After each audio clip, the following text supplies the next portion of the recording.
Our Haunted Farm and the Laughing Ghost, a true story by Dennis M. Morrison. I've always wanted an old farmhouse, or not a farmhouse, but an old house in general. I love them, and even as a child I had always dreamed of owning some stately old Victorian manor. Something like maybe Collinwood on Dark Shadows, though that was older than Victorian.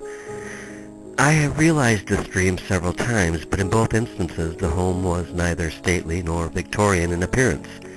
They both had one thing in common, and that being that they both had paranormal activity in them. But the house in question here was an old and quite massive farmhouse that sat on 20 acres of very rural land in northeast Michigan, not far from Lake Huron shoreline. I was delighted with it in most respects, as was my son David, who was buying the home and property with me. As I said, located in northeast Michigan, the home was shaped like a large box with a pyramid-shaped metal roof. It was built about 1910 of cement blocks, which were actually made on site. Behind the house, and I mean directly behind it, was a seasonal pond that dried up during the long summer months. The house was located near the south end of the 20 acres. At the north end was a pond with water all year long. Using Google Maps to look down on the pond, it very much resembled a duck. And I enjoyed the pond incredibly. David and I had a nice heavy-duty inflatable raft that I often took out on the waters. We also had a camper that was set up looking away from the house. It was a delightful and very solitary place to be, and I often camped there. Even though we were up north already, I always said I was going up north to vacation when I went out to the camper. Let's return to the house, though. There were 7 bedrooms, 6 of which were upstairs. There was a bathroom located upstairs with a massive claw-footed bathtub, and when I say massive, it was. When I filled it, I could actually float in it. And once in that tub, I never wanted to get out. There was also a large basement filled with bric-a-brac of former times. There was even the remains of a gas system of distribution.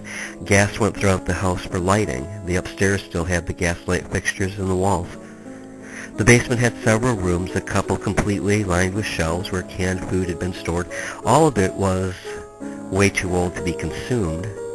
As I had plans to learn how to can so that we could put up food and in a way be somewhat self-sufficient. I did eventually begin canning, as there was an apple orchard on the property and many abandoned orchards in the surrounding few miles. There were many kinds of apples, pears, plums, and a number of different types of nuts, trees, and bushes. I remember canning a couple batches of cinnamon apple rings, and they were totally amazing. With so many people in our country so in need of food, and across the nation there are multitudes of these old orchards, nobody uses them anymore. Anyway, on the other side of the pond, behind the house, a huge old hoot owl lived. Its wingspan was massive, and late at night I would be lulled to sleep hearing it calling back and forth to another owl somewhere in the nearby woodlands.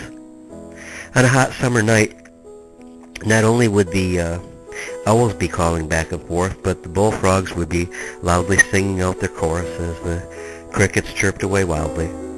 There were these are the sounds that are dear to my heart, the sounds of nature, the sounds of my awesome God's creation.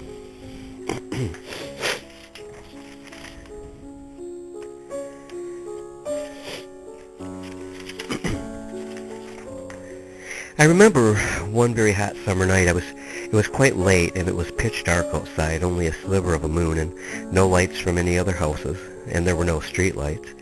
My son, a friend, and myself walked down the road, and the fields that night were ablaze with millions of fireflies in a spectacle that would rival any firework display I'd ever seen. I love antiques, and behind the tree row at the back of the property was a dumping area used over the many years for household waste and old farm machinery that was left there to rust away. I culled many items which I sold in my online business, and many others others made it back to the house to be displayed. Items considered trash by the original owners had now become wonderful treasures of a simpler rural lifestyle, which I longed for. I think the life there was good for David, who, for a young man, has had many severe health issues. On the farm he got into the fresh air and seemed to enjoy it. We were not living there long, and a healthy glow seemed to begin to radiate from him.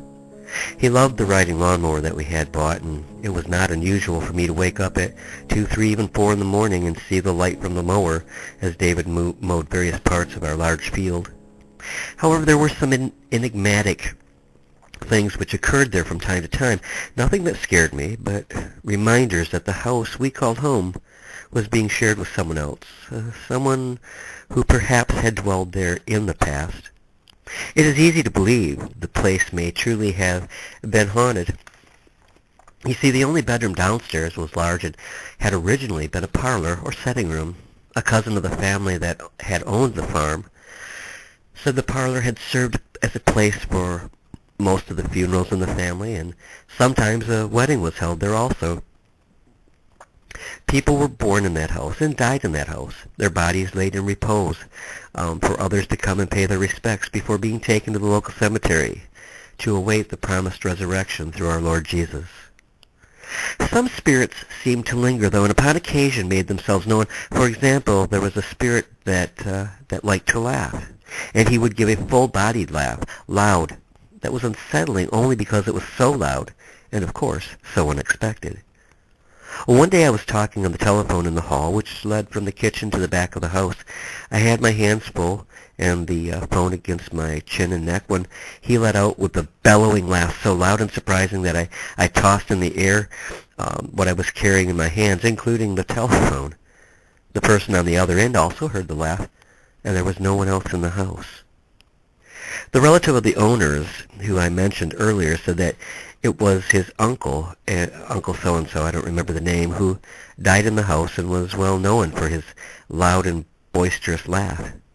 I heard that laugh often, usually about the same place in the house.